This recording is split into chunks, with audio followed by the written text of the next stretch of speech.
तो लोग ऐसे नहीं कहते कि ये एक समझदार वजीर आज़म, उसने ये साबित कर दिया यहाँ पे आके कि डोनाल्ड ट्रंप को समझ में आ रहा होगा भैया कि ये अभी चीन जाएंगे तो क्या होगा, लेकिन ये तो अभी ट्रेलर है। असली धमाका तो तब होगा जब नरेंद्र मोदी चीन पहुंचेंगे। अमेरिका में इस पर खूब बात हो रही है, वहां के लोग ट्रंप को खूब सुना रहे हैं, क्योंकि ट्रंप की सनक और अकड़ के चक्कर में ग्लोबल पॉलिटिक्स में ऐसा उलटफेर होने जा रहा है जो किसी ने सोचा नहीं।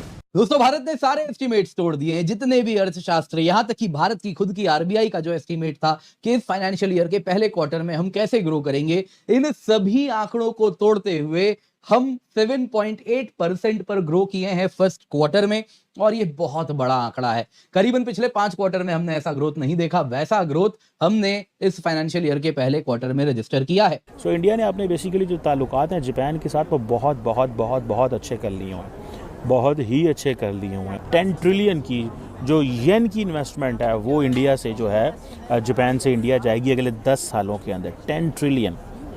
आप यहीं से अंदाज़ा लगा लें कि इंडिया जो है उसने जापान के से बहुत ज़्यादा, मैंने आपको बताया पिछले 2 सालों में मेरा ख्याल है $13 अरब जापानीज़ ने लगाया इंडिया में। 2 सालों में $13 अरब, $13 बिलियन इन 2 ईयर्स।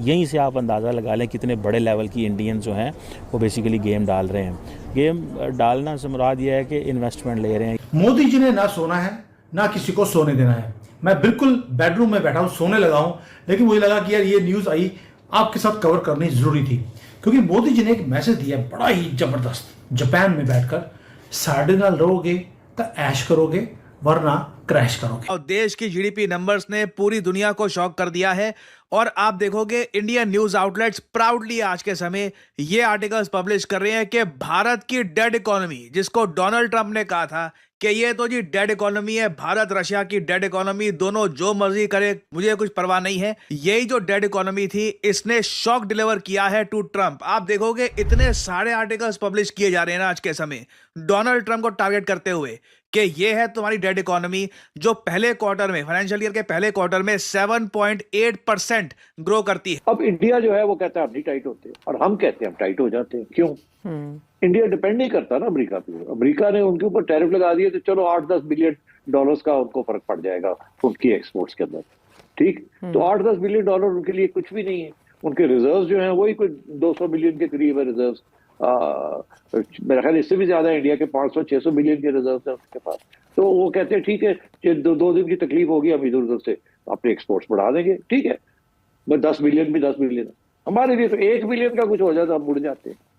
हम तो 1-2 बिलियन के लिए IMF के पास भागे जाते हैं, तो हमारा तो ये हाल है। तो इसलिए हमारे ऊपर जब सैंक्शन लगती है तो हम तो उड़ जाते हैं, ना ना ना ना ना सानू सैंक्शन ना लगाओ, मर के जी रहे हैं। तो ये है, this is why America is जंगल का बादशाह, और कोई बादशाह नहीं है जब जंगल का एक ही बादशाह होता है। अब क्या हो रहा है कि वो बादशाह को चैलेंज किया जा रहा है। लोग खुश हो रहे थे, लोगों में आ जाता है चाइना आ जाता है, पाकिस्तान आ जाता है कि इंडिया के और अमेरिका के जो ताल्लुकात हैं वो बिगड़ गए हैं, वो खराब हो चुके हैं, और इधर बहुत खुशियां मनाई गई पाकिस्तान में, लेकिन बैक एंड पे जो हो रहा था उसका नॉलेज किसी को नहीं था, उसका इल्म किसी और कंट्री को उन्होंने होने ही नहीं दिया। उनमें एक बड़ी डेवलपमेंट ये आई है कि 50,000 इंडियंस ट्रैवल करेंगे जापान, 50,000, और ये सारे के सारे स्किल्ड लोग हैं। That is a big man power जो कि इंडिया जो है वो जापान को दे रहा है। Big man power India Japan को देने जा रहा है, और ये सारे स्किल्ड लोग हैं। मोदी हुकूमत तो ये नहीं चाहेगी कि ताल्लुकात और बिगड़ जाएं, लेकिन साथ साथ उनको अपने डोमेस्टिक पब्लिक का भी ख्याल रखना है, ऑपोजिशन का भी ख्याल रखना है, और ये तासुर नहीं देना कि वो किसी तरह से कमज़ोर हो गए हैं और उन्होंने कंसीड कर दिया है टू अमेरिकन डिक्टेट्स। तो it's a difficult balancing act I think for the Modi government. Let's see how they do in the future.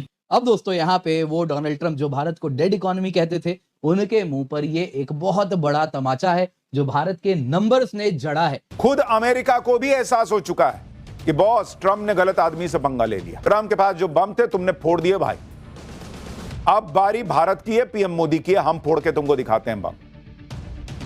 PM Modi के जापान दौरे के साथ ही ट्रंप के साथ खेल शुरू हो चुका है, क्योंकि जापान उस क्वाड का हिस्सा है जिसमें भारत, अमेरिका, ऑस्ट्रेलिया भी शामिल है। जापान वो देश है जो भारत की तरह ही ट्रंप की टैरिफ नीतियों से परेशान है। दूसरी तरफ अमेरिका में खुद उनके पत्रकार ट्रंप पर हमलावर हो चुके हैं। अमेरिका में पत्रकारों का साफ कहना है कि ट्रंप से बड़ी मिस्टेक हो गई। जो सभी G20 देश हैं, उन सभी कंट्रीज को भारत के जीडीपी नंबर्स ने बीट कर दिया है। भारत का Q1 7.8%, चाइना का 5.2%, इंडोनेशिया का 4.9% और यूएस का 3%। और ये देखें, इससे पूरे खित्ते में, पूरी दुनिया में दोनों मुल्कों की दहशत बनेगी। पूरी दुनिया अब इनसे डरेगी। कई लोग उसको ब्रेन ड्रेन कहेंगे, लेकिन इंडिया समझता है कि ये ब्रेन ड्रेन नहीं है। उसकी वजह यह है कि ये समझ लें कि एक नेक्स्ट डेकेड जो है होल ऑफ अ नेशन जो है लाइन ऑफ एफर्ट इस्टेब्लिश कर रहा है इंडिया, जिसमें इकॉनमी को इम्पोर्टेंस दी जा रही है, मोबिलिटी को, एनवायरनमेंट बिल्ड किया जा रहा है इंडिया में।